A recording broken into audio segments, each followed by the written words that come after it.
എന്നെ ശ്രവിക്കുന്ന ഓരോരുത്തരും ഒന്ന് സ്വയം ചിന്തിക്കാൻ വേണ്ടി മാത്രമാകട്ടോ ഞാൻ ഈ വോയിസ് ഇടുന്നത്. ഇതൊരിക്കലും ഒരു കമാൻഡായിട്ടോ അതല്ലെങ്കിൽ ഇതൊരു എന്താണ് ഒരു ധാർഷ്ട്യമായിട്ടോ ആരും കണക്ക് കൂട്ടരുത്. ആദ്യം ഞാൻ എന്നെ ഒന്ന് പരിചയപ്പെടുത്താം. എൻ്റെ പേര് തോമസ്, സ്വദേശം തൊടുപുഴയാണ്.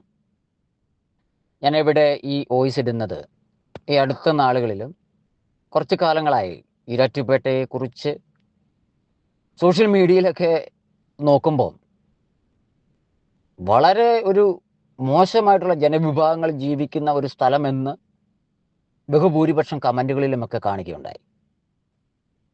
കമൻ്റ് ഇടാനുള്ള അവകാശം എല്ലാവർക്കും ഉണ്ട്. നല്ലതും ചീത്തയുമൊക്കെ അത് നമുക്ക് ഉൾക്കൊള്ളുന്നതനുസരിച്ച് അത് കേൾക്കുന്നവർ എപ്രകാരമായിരിക്കുന്നുവെന്ന് അല്ലെ കാണുന്നവർ എപ്രകാരം ചിന്തിക്കുന്നു എന്നൊന്നും ഇടുന്നവർ എന്ത് ചെയ്യത്തില്ല, ചിന്തിക്കാറില്ല. പക്ഷേ നമ്മൾ മനസ്സിലാക്കേണ്ടത്, ഒരു സമൂഹത്തെ നമ്മൾ അടച്ച് ആക്ഷേപിക്കുമ്പോൾ, ഒരു മതസമൂഹത്തെ നമ്മൾ മൊത്തമായിട്ട് ആക്ഷേപിക്കുമ്പോൾ നമ്മുടെ രാജ്യത്ത് ഈ ഒരു പ്രദേശത്തല്ലാതെ മറ്റു പല സ്ഥലങ്ങളിലും ജീവിക്കുന്ന ആളുകളിൽ എപ്രകാരം ഈ വിദ്വേഷം അത് ഉണ്ടാക്കുമെന്ന് ചിന്തിക്കണം. ഇത് ഇവിടെ പ്രസ്താവിക്കാൻ കാരണം, ഞാൻ 3 വർഷക്കാലം ഈരാറ്റുപേട്ട ടൗണിലെ തോട്ടുമുക്ക് കഴിഞ്ഞതിന് ശേഷമുള്ള ഷെരീഫ് അണ്ണൻ്റെ കടയുടെ മുകൾ വശത്തുള്ള റൂമിൽ, അവിടെ 1, 2, 3, 4, 5, 6 റൂമുകളുള്ള ഉള്ളതിൽ ഒരു റൂം ഞാൻ താമസിച്ചിരുന്നതാണ്. ഇപ്പോഴും ആ റൂം ഞാൻ അന്ന് പെയിൻറ് ചെയ്തിട്ട് പോകുന്ന അതേ പെയിൻറ്റിൽ തന്നെയാണ് ഈ അടുത്ത കാലത്ത് ഞാൻ അതിൽ യാത്ര ചെയ്തപ്പോൾ കാണുവാനിടയായത്. അപ്പോൾ ഈ സോഷ്യൽ മീഡിയയിൽ ഇതുപോലെ പറയുന്നതിൽ നമുക്ക് അനുഭവം ഉണ്ടെങ്കിൽ മാത്രമേ നമ്മൾ കമൻ്റായിട്ട് കൊടുക്കാവൂ. ആ കൊടുത്തിരിക്കുന്ന കമൻറ്റുകളിൽ ബഹുഭൂരിപക്ഷവും ഈരാറ്റുപേട്ട നിവാസികൾ മുഴുവൻ മോശക്കാരാണ് എന്ന് ചിത്രീകരിച്ചുകൊണ്ടാണ്. എന്നാൽ ഞാനെന്ന് പറഞ്ഞ വ്യക്തി അവിടെ ജീവിച്ചതിൻ്റെ അടിസ്ഥാനത്തിൽ ഇപ്രകാരം പറയുന്നത് തെറ്റാണ് എന്ന് എനിക്ക് പ്രസ്താവിക്കേണ്ടി വരും. അതിനിപ്പം സാധാരണ സമൂഹം ചെയ്യുന്നത് പോലെ 1000 പേരുടെ കൂടെ നിന്ന് അനീതിക്ക് കൂട്ട് നിൽക്കുന്നതിലും നല്ലത് ഒറ്റയ്ക്ക് നിന്ന് അനീതിക്കെതിരെ ശബ്ദമുയർത്തുന്നതാണ്. ഈ 3 വർഷക്കാലം ഞാൻ ആ ജീവിക്കുന്ന സ്ഥലത്ത് ജീവിച്ചപ്പോൾ ഈരാറ്റുപേട്ട ടൗണിലും അതുപോലെ തന്നെ അവിടുന്ന് നമ്മുടെ വാഗമണ്ണ് തിരിയുന്ന പ്രദേശമായുള്ള പാലം, അതോടൊപ്പം തന്നെ കടുവാമൊഴി, ഈ പ്രദേശങ്ങളിലൊക്കെ നടക്കുന്ന എല്ലാ സാഹചര്യങ്ങളിലും എനിക്ക് നേരിട്ട് അറിയാൻ പറ്റുന്ന സ്ഥലത്താണ് ഞാൻ ജീവിച്ചത്. അപ്പോൾ ഈ പേട്ട ടൗണിൽ അത്രയും കാലം ഞാൻ ജീവിച്ചപ്പോൾ ഈ പറയുന്ന തരത്തിലുള്ള ഇടപെടൽ പുറത്തുനിന്ന് വരുന്ന ഒരാളോട് ഇടപെടുന്നത് ഞാൻ കണ്ടിട്ടില്ല. കാരണം അത് സത്യം വിളിച്ചു പറയുന്നതിന് എനിക്ക് യാതൊരു മടിയുമില്ല.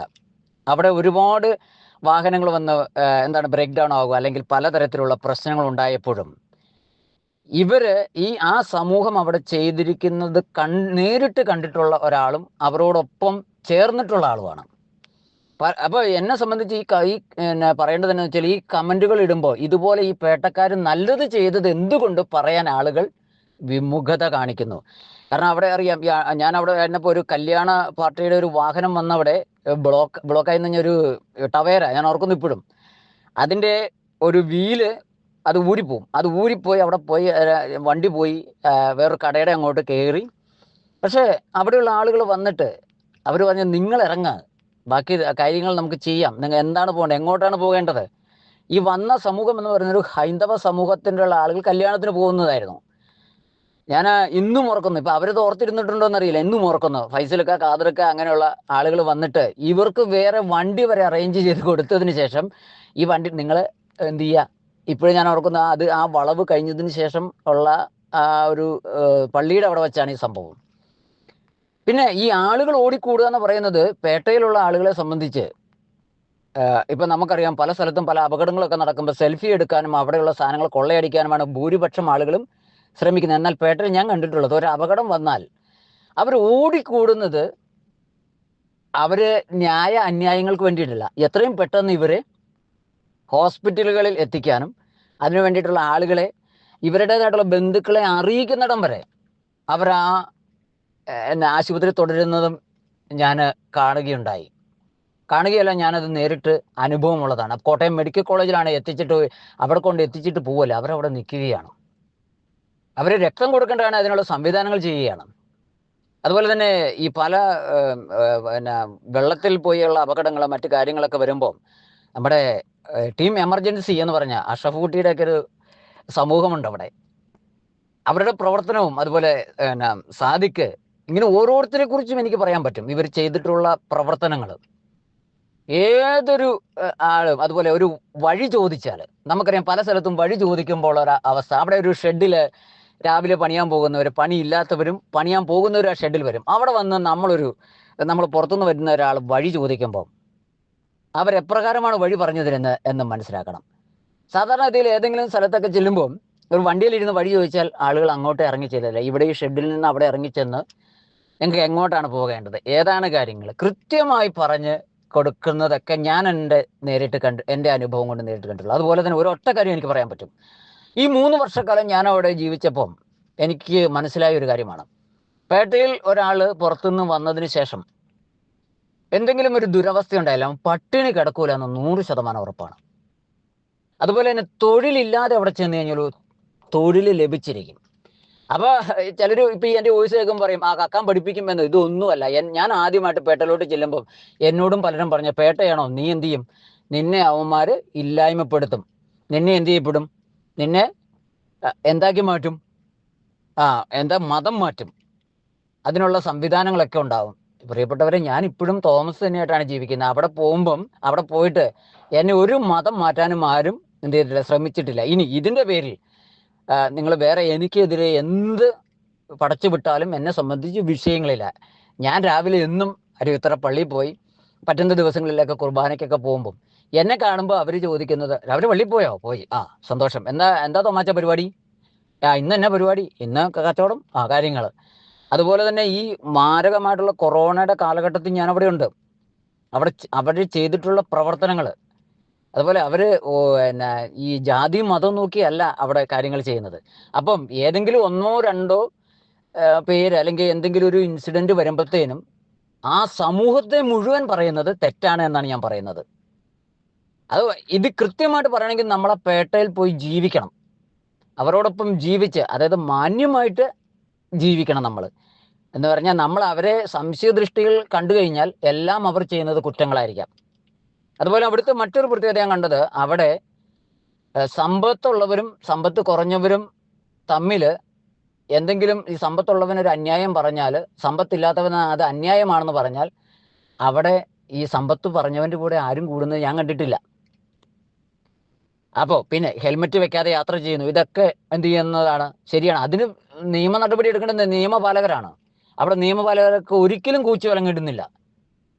അതിന് കാരണം എന്നാന്ന് പറഞ്ഞാൽ, ഒരു ഇരാറ്റുപേട്ട എന്ന് പറയുന്നത് ശരിക്കും പ്രത്യേകമായിട്ടുള്ളൊരു നിയമ സംവിധാനമുള്ളതല്ല. നമ്മുടെ ഇന്ത്യൻ ശിക്ഷാ നിയമം അനുസരിച്ചുള്ള ജീവിക്കുന്ന മനുഷ്യരാണ്. അവിടെ നിയമപാലകർ നടപടിയെടുത്ത് അതിന് മുകളിൽ അതുണ്ടല്ലോ. ഇപ്പം എനിക്കൊരു പ്രശ്നം വന്നു കഴിയുമ്പം ഈ നിയമപാലകൻ അത് വേണ്ട വിധത്തിൽ കൈകാര്യം ചെയ്താൽ അതിന് മുകളിലോട്ടുള്ള നടപടിയുണ്ട്, അതിന് മുകളിൽ കോടതിയുണ്ട്. അപ്പോൾ ഇത്തരം ഇത് പറയുമ്പം തീർച്ചയായിട്ടും ഒരു ജനവിഭാഗത്തെ മുഴുവൻ നമ്മൾ പറയുമ്പം അവിടെ മാന്യമായി തൊഴിൽ ചെയ്ത് ജീവിക്കുന്ന ഒരുപാട് ആളുകളുണ്ട്, ഒരുപാട് ആളുകൾ. പേട്ടയിൽ പോയി ജീവിച്ച് പഠിച്ചാൽ 2-3 ഗുണങ്ങളുണ്ട്. ഒന്ന്, ഏത് തൊഴിൽ ചെയ്യാനും എന്ന് പറഞ്ഞാൽ നല്ല രീതിയിൽ തൊഴിൽ ചെയ്യാൻ നമുക്ക് എന്തുണ്ടാകും, ഒരു മനസ്സുണ്ടാകും. പിന്നെ ഏതൊരു മനുഷ്യരോടും നന്നായി പെരുമാറാനായിട്ട് പഠിക്കാം. കാരണം അവിടെയുള്ള ആളുകളുമായിട്ട് ഇടപെട്ട് നമ്മൾ അവരുടേതായിട്ടുള്ള നല്ല വശങ്ങളുണ്ട് ഒരുപാട്.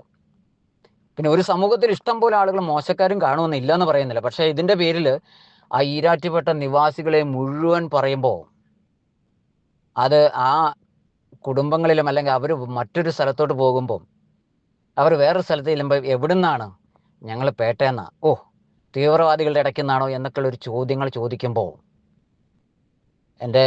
എന്നെ ശ്രവിക്കുന്ന സഹോദരരെ, നമ്മളൊന്ന് ചിന്തിക്കണം. ചെയ്യാത്ത പല കാര്യങ്ങളും ആരോപിക്കുമ്പോൾ അല്ലെങ്കിൽ മാറ്റി നിർത്തപ്പെടുമ്പോൾ ചിലർ എന്ത് ചെയ്യപ്പെടും, മനസ്സിന് താങ്ങാൻ പറ്റാതെ അവർ എന്ത് ചെയ്യപ്പെടും, അത്തരം ഒരു രീതിയിലോട്ടുള്ള എന്ത് ഈ രീതികൾ അവലംബിക്കുന്ന ഒരു രീതിയിൽ, അതായത് അവർ ചിന്തിക്കുകയാണ് ഞങ്ങളെ എവിടെ ചെന്നാലും ഇങ്ങനെയേ കാണുകയുള്ളൂ. തീർച്ചയായിട്ടും സമൂഹം ഒറ്റപ്പെടുത്തുന്ന ഒരു അവസരത്തിലോട്ട് വരും. ഇപ്പം നമുക്കറിയാം, ചില രാഷ്ട്രീയ ലക്ഷ്യം മുന്നിൽ കണ്ടുകൊണ്ട് ഒരു വിഭാഗത്തെ മുഴുവൻ അടച്ചു പറയുന്നത് കൊണ്ടൊക്കെ ഉണ്ടാകുന്ന ബുദ്ധിമുട്ടുകൾ നമുക്ക് അറിയാം. സത്യത്തിൽ ഈ കമൻ്റ് ഇടുന്നവർ ദയവായി നിങ്ങൾക്ക് അങ്ങനെ ഒരു നേരിട്ട് അനുഭവമുള്ളതാണെങ്കിൽ തീർച്ചയായിട്ടും അതിനുള്ള എന്ത് ചെയ്യാം, നിയമ നടപടികൾക്ക് പോകണം. ഇപ്പോൾ എനിക്കൊരു അനുഭവം ഉണ്ടായി, ഓക്കെ, അത് നിയമപരമായി നമ്മൾ എന്ത് ചെയ്യണം, അതിനെ നേരിടണം. നിയമം എന്ന് പറയുന്നത് അതാണ്. അതല്ലാതെ ഒരിക്കലും സോഷ്യൽ മീഡിയയിൽ ഇങ്ങനെ വിദ്വേഷ പ്രചാരണം നടത്തുമ്പോൾ അവിടെ താമസിച്ച് അവരുടേതായിട്ടുള്ള ഒരു ഒട്ടുമിക്ക പ്രവർത്തനങ്ങൾ നേരിട്ട് കാണുകയും അവരെ മനസ്സിലാക്കുകയും ചെയ്തതിൻ്റെ അടിസ്ഥാനത്തിൽ ഞാൻ ഇത്രയെങ്കിലും പറഞ്ഞില്ലെങ്കിൽ ഈരാറ്റുപേട്ടയിൽ അത്രയും കാലം ജീവിച്ചതിൻ്റെ സത്യാവസ്ഥ ഞാൻ വിളിച്ചു പറയണം. അതല്ലെങ്കിൽ ഞാൻ മനുഷ്യനല്ല. ഇപ്പോൾ ഞാൻ അവിടുന്ന് ആ പേട്ടയിൽ നിന്ന് പോന്നിട്ട് ശരിക്കും പറഞ്ഞു കഴിഞ്ഞാൽ ഒരു എനിക്ക് തോന്നുന്നു ഒരു അഞ്ച് കൊല്ലത്തോളമായി. ഇപ്പം ഞാൻ കേരളത്തിൽ അല്ല, എൻ്റെ ജോലി മറ്റൊരു സംസ്ഥാനത്താണ്. പക്ഷെ എങ്കിലും ഈ ഫേസ്ബുക്കിലൊക്കെ ഇത് കണ്ടപ്പോൾ ഇത്തരം കാര്യമെങ്കിലും പറഞ്ഞില്ലെങ്കിൽ അത് ഞാൻ എൻ്റെ മനസാക്ഷിയോട് ചെയ്യുന്ന തെറ്റ് ആണ് എന്ന് ബോധ്യമുള്ളതിനാലാണ് ഞാനിത് പറയുന്നത്.